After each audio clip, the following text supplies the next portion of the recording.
पहिली गोष्ट तर अशी आहे की जो काही दुर्दैवी अपघात झालेला आहे त्यामुळे सर्वच लोक शॉकमध्ये आहेत. कोणाचं दुःख जास्त आहे आणि कोणाचं दुःख कमी आहे असं ते आखता येणार नाही. आणि मला असं वाटतं की त्यांच्या परिवारापेक्षा जास्त दुःख कोणाला असूही शकत नाही, पण सगळेच लोक त्यामध्ये दुःखी आहेत. आता या संदर्भात हा जो काही अपघात झालेला आहे किंवा जी घटना घडलेली आहे याची DGCAच्या माध्यमातून चौकशी चालली आहे. DG सेफ्टी स्वतः ती चौकशी करतायत. आपण CID चौकशी सुरू केली होती, मात्र राष्ट्रवादी काँग्रेस पक्षाच्या वतीनं आम्हालाही विनंती आली की याची CBI चौकशी झाली पाहिजे. तर शेवटी आपल्याला सगळं सत्य कळलंच पाहिजे. तात्काळ मी केंद्र सरकारला पत्र लिहिलं आहे. मी स्वतः माननीय गृहमंत्र्यांशी बोललो आहे आणि त्याची आपण जी काही CBI चौकशी आहे ती देखील आपण करणार आहोत. आता आपण जर बघितलं तर जवळपास 2 प्रेस नोट या DGCAने किंवा DG सेफ्टीने त्या ठिकाणी दिलेले आहेत.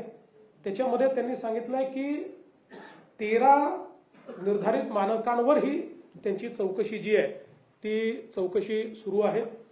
डिजिटल फ्लाईट रेकॉर्डर जो आहे त्याचा डेटा त्यांनी पूर्णपणे डाउनलोड केलेला आहे. व्हॉइस रेकॉर्डर जो आहे त्याच्या संदर्भातही त्यांनी आपली भूमिका स्पष्ट केलेली आहे. त्यामुळे डेटा उपलब्ध होणार नाही अशी कुठलीच आता परिस्थिती त्या ठिकाणी नाही. त्या संदर्भात जी काही शेवटी ही विमानं परदेशात बनतात त्यामुळे तिथल्याही जो काही व्हॉइस रेकॉर्डर आहे त्याचा डेटा रिट्रीव्ह करण्याकरता त्यांची मदत ही त्या ठिकाणी घेतली जाते. आणि मलबा असेल, परिचालन किंवा मेंटेनन्स रेकॉर्ड असतील, या सगळ्यांची चौकशी चाललेली आहे. विशेषतः VSR ही जी कंपनी आहे या कंपनीचं पूर्ण ऑडिट हे DGCAने सुरू केलेलं आहे. आणि केवळ या अपघातापुरतं ते ऑडिट चाललेलं नाही आहे, तर त्यांचं पूर्ण गेल्या काही वर्षाचं सगळ्या फ्लाईट्सचं ऑडिट हे त्या ठिकाणी अतिशय कडक पद्धतीनं करण्यात येत आहे. त्यांचे लॉगबुक्स असतील, तिथे FTDL जे असतं त्याचं ते योग्य प्रकारे पाहिले गेले की नाही, मेंटेनन्स योग्य प्रकारे होता की नाही, या सगळ्या गोष्टींचा त्या ठिकाणी चौकशी चाललेली आहे. त्यामुळे मला असं वाटतं की या सगळ्या चौकशीचा जो काही निकाल आहे त्याची वाट बघितली पाहिजे. अर्थात या संदर्भात कोणाच्या मनात शंकाच असू नये असं म्हणणाऱ्यांपैकी मी नाही. कोणाच्याही मनात शंका असेल तर माझं तर मत असं आहे की या संदर्भात ती शंका ही जी काही योग्य अथॉरिटी आहे त्या अथॉरिटीकडे व्यक्त केली पाहिजे. म्हणजे अगदी ज्यांच्या मनात शंका आहे त्यांनी DGCAला त्या शंकांच्या संदर्भातलं एखादं पत्र लिहावं किंवा आमच्याकडे दिलं तर आम्ही देखील ते पत्र हे DGCA पर्यंत पोस्ट करू. कारण कुठली शंका, व्हॅलिड शंका तर वेगवेगळ्या प्रकारच्या काही काढता येऊ शकतात, ते त्याच्याबद्दल म्हणत नाही.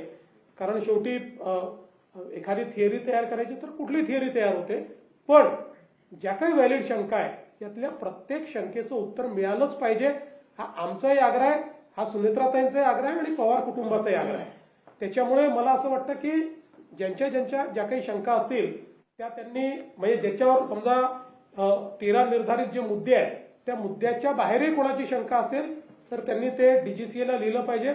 आम्हाला दिलं तर आम्हीही आपल्या वतीनं ते DGCAकडे पाठवू की याही शंकांच्या संदर्भात आपण उत्तर दिलं पाहिजे किंवा जो काही तुम्ही त्याच्यात चौकशी करताय त्या चौकशीत काय आढळत आहे हे त्या ठिकाणी सांगितलं पाहिजे. म्हणून मला असं वाटतं की कोणी चौकशीची मागणी करणं चुकीचं नाही. चौकशी झाली पाहिजे, चौकशी होतेच आहे. केंद्र सरकारला आणि सिव्हिल एव्हिएशन डिपार्टमेंटला या चौकशीमध्ये लपवण्यासारखं काही आहे असं मला वाटत नाही. किंबहुना आम्ही सगळे रोज फ्लाय करतो, केंद्रातले मंत्री करतात, पंतप्रधान करतात, आम्ही सगळे करतो.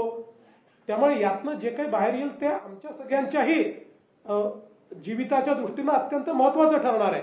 जर त्याच्यातले काही लॅप्सेस असतील तर ते पुढे होऊ नये या दृष्टीनं ते देखील महत्वाचं ठरणार आहे. आता ही जी VSR कंपनी आहे याच्यामध्ये जवळपास देशभरातले सगळे नेते याच्यामध्ये फ्लाय करतात. आता हे जे विमान ज्याच्यात मान्य दादांचा अपघात झाला मी 4-5 वेळा त्याच्यामध्ये मी स्वतः फ्लाय केलेला आहे.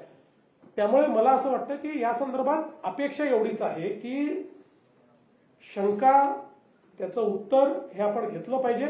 कुठल्याही पद्धतीनं स्वर्गीय दादांचा अपमान होईल किंवा स्वर्गीय दादांच्या परिवाराला त्रास होईल अशा पद्धतीनं फक्त कोणी वागू नये ही एक माझी अपेक्षा आहे.